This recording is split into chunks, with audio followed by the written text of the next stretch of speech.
Custo de vida, emprego e desemprego, cesta básica, tarifas públicas, salário mínimo. Agora, na Brasil Atual, a análise do DIEESE. E nós vamos conversar agora com o diretor técnico do DIEESE, Fausto Augusto Júnior. Bom dia, Fausto. Bom dia, Glauco. Bom dia a todos. Fausto, na semana passada foi divulgado um estudo pela Fundação Getúlio Vargas apontando que no Brasil quase um terço das pessoas tem menos de meio salário mínimo para passar o mês. Esse estudo, inclusive, aponta que a pobreza nunca esteve tão em alta no Brasil quanto em 2021, desde o começo da série histórica em 2012. Segundo essa pesquisa, Fausto, o número de pessoas com renda domiciliar per capita até R$ 497 mensais atingiu 62.900.000 brasileiros no ano passado, cerca de 29,6% da população total do país. É mais um dado entre tantos que a gente tem conversado aqui no espaço do DIEESE, Fausto, que apontam para a piora da situação econômica e social do Brasil? Sem dúvida, né, Glauco? A gente vem assistindo dois fenômenos acontecendo junto ao mercado de trabalho. De um lado, você tem o aumento da informalidade, cada vez mais trabalhadores estão deixando os postos de trabalho formais, com direitos, com salários, e caminhando nesse mundo aí da informalidade, em que basicamente a insegurança é algo bastante determinante. E de outro, você tem um rebaixamento da renda, né? Ou seja, a renda vem mês a mês, cada vez se deteriorando. E aí essa deterioração acontece tanto pela inflação, que corrói o salário das pessoas, a renda das pessoas, quanto por outro lado, o que a gente vem assistindo também é uma crise econômica já que se alastra há bastante tempo, e que essa falta de dinamismo econômico evita, que impede que você amplie as questões de renda e a ausência absoluta de nenhum programa mais efetivo para você lidar com a questão da renda. A questão da renda no Brasil é a questão fundamental, né? Quando você tem aí quase um terço da população, nós estamos dizendo aí alguma coisa próximo, acima de 60 milhões de pessoas estão nessa faixa de até um pouco mais de R$ 400, quando a gente tem uma população brasileira, quase a sua metade da sua população hoje ganha alguma coisa perto em torno de R$ 1.500, 54% não chega a R$ 1.500, a gente vai entendendo um pouco o que nós chamamos de problema de distribuição de renda no Brasil. Vamos lembrar que a cesta básica no país custa em torno de R$ 700 a R$ 800. Então, quando a gente olha para este perfil, a gente vai vendo qual que é o dilema. Uma boa parte da população sequer consegue ter renda para meia cesta básica. E aí os dados também vão mostrando os nossos dilemas, né? As questões regionais são bastante importantes, diferente, a maior parte dessa renda muito baixa se concentra nas periferias, se concentra nas regiões mais pobres do país, se concentra em alguns estados com uma taxa muito maior, inclusive, do que essa taxa de um terço. Vamos lembrar que estamos falando de uma média, né? Então, ou seja, a questão da pobreza é uma questão que vem se acentuando, é algo que precisa ser discutido e que para a gente poder lidar com ela, nós vamos precisar de políticas ativas tanto do ponto de vista do mercado de trabalho, como é que você fortalece o mercado de trabalho, como é que você formaliza o mercado de trabalho, quanto, por outro lado, como é que nós vamos lidar com as questões propriamente ditas de distribuição de renda, seja por meio de apoio direto, por meio das bolsas, né, etc., propriamente dito, por meio de políticas de valorização do salário mínimo, algo que, por exemplo, esse governo simplesmente abandonou, e questões que, de alguma forma, dinamize regionalmente e, em especial, né, leve o desenvolvimento econômico para as periferias. Agora, um outro dado divulgado na semana passada, este pelo IBGE, Fausto, mostrou que a taxa média de desemprego ficou em 9,8% no trimestre encerrado em maio. Ele estava em 11,2% no período imediatamente anterior. É um recuo bastante grande, né? Se a gente for considerar 14,7% a um ano, só que assim, é explicado justamente por esses dois fatores que você mencionou, Fausto, quer dizer, o rebaixamento salarial e também a precarização. Os novos postos de trabalho que estão sendo gerados são piores do que aqueles que existiam antes da crise econômica e social aqui do Brasil, Fausto? Sim, acho que esse é um dado bastante significativo, Glauco. A gente tem um processo hoje de deterioração do mercado de trabalho. em que as vagas que são destruídas normalmente são vagas formais, são vagas que detêm uma renda maior, que detêm uma capacidade, inclusive, de alavancagem, né, enfim, econômica, de avançar aí, minimamente no consumo, na possibilidade de aquisição do crédito, de reconstrução aí da nossa economia, sendo substituída por uma mão de obra informal.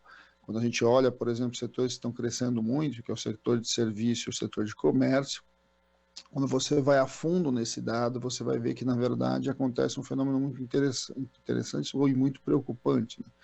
Você cria muito emprego, então no setor de serviço e comércio você criou mais de 4 milhões de postos de trabalho nos últimos 10 anos, mas por outro lado você perdeu postos formais, quase 500 mil de postos formais foram destruídos no setor de comércio e serviço. Ou seja, o que você está assistindo? Você está assistindo que aquele emprego de carteira assinada está sendo substituído pelo sujeito que vai fazer algum bico, que vai vender alguma coisa, que de alguma forma trabalhar no aplicativo, ou trabalhar com entrega, e que vai caminhando nessa economia muito informal. Qual que é o problema da economia informal? Um problema de direito. Vamos lembrar que depois da reforma trabalhista, você tem que ter pelo menos 20 anos mínimos de contribuição para lá na frente poder se aposentar. Essas pessoas muito provavelmente não conseguirão atingir esse mínimo de aposentadoria, o que deve causar um problema estrutural lá na frente, em especial de empobrecimento da velhice. De outro lado, você tem também um problema ali de lógica de reprodução do próprio sistema. Um sistema financeiro vai dar crédito, e na hora da concessão do crédito, pessoas que não conseguem comprovar sequer a sua renda dificilmente acessam o mercado de crédito.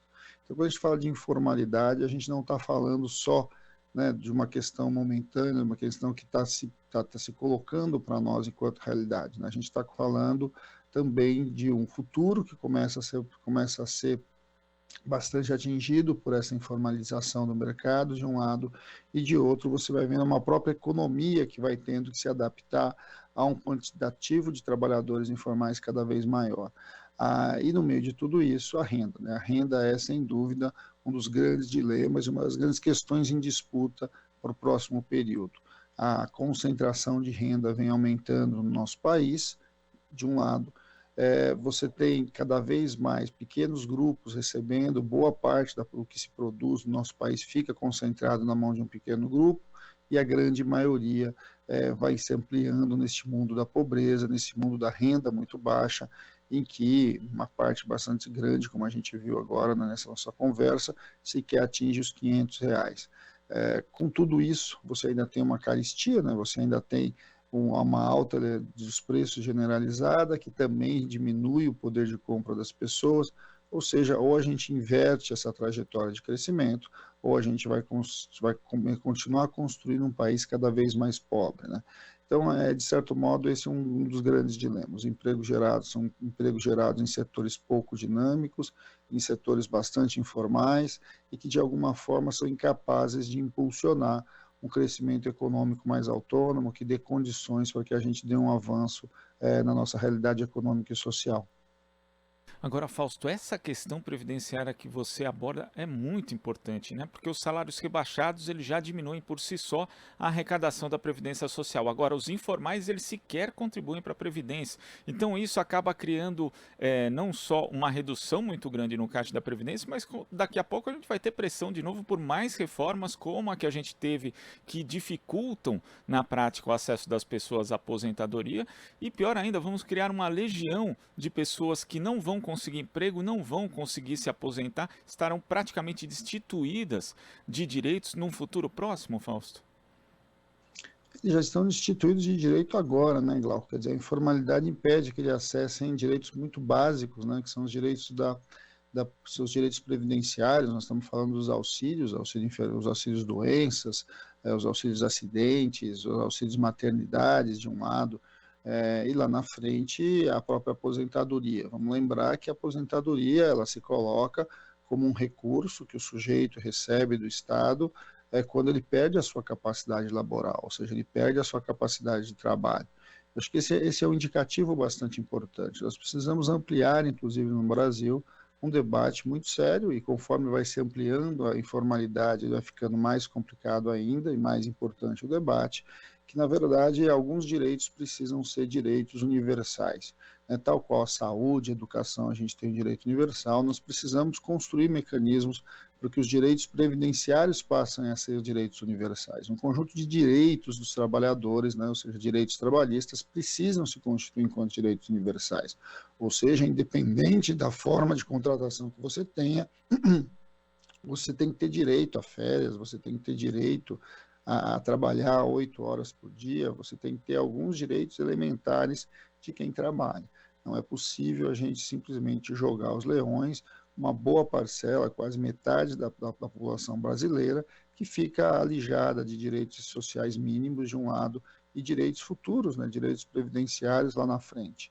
Esse debate é um debate que precisa ser enfrentado no Brasil. Nós temos hoje um debate bastante avançado, nós criamos mecanismos bastante importantes para lidar com a questão, em especial, da criança, do jovem, mas nós precisamos avançar também para os direitos da terceira idade, os direitos dos idosos em geral, porque a gente está marcado, nós temos um encontro com esse grande problema no Brasil a partir da reforma previdenciária de 19.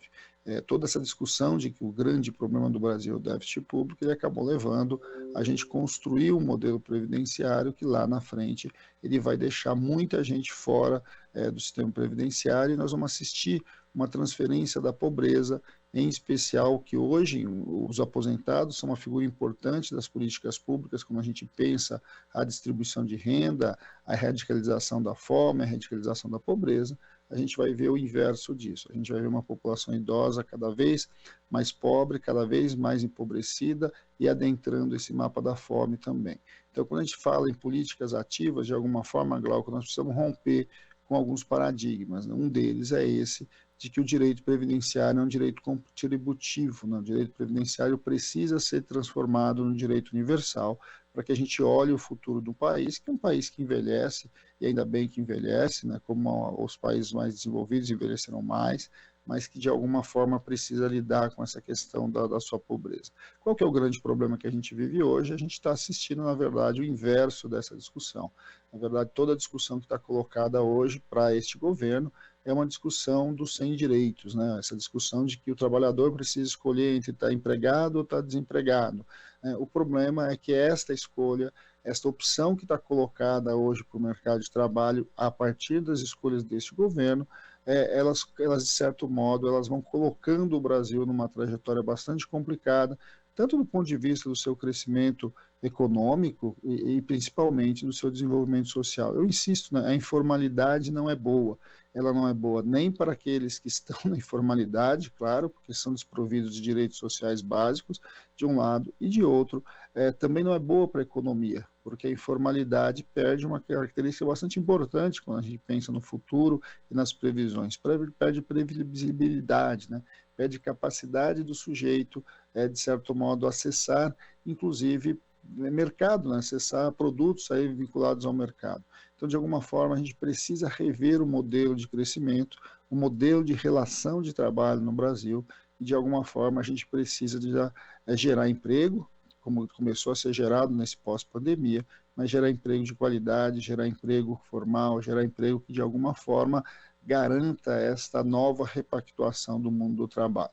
Não é o projeto que está aí, não é a proposta que está colocada, em que, na verdade, se acredita que quanto menos direitos, você teria mais empregos. A gente está assistindo o oposto, A gente está vendo que a redução dos direitos lá na reforma trabalhista de 17 não criou mais empregos formais. Na verdade, tem jogado a economia nesse mar aí da informalidade. Fausto, muito obrigado pela sua participação aqui no Jornal Brasil Atual de hoje. Uma ótima semana. Bom dia a todos novamente, Glauco. Boa semana a todos. Conversamos aqui com o diretor técnico do Diese, Fausto Augusto Júnior. Aqui você ouve as notícias que os outros não dão. Jornal Brasil Atual.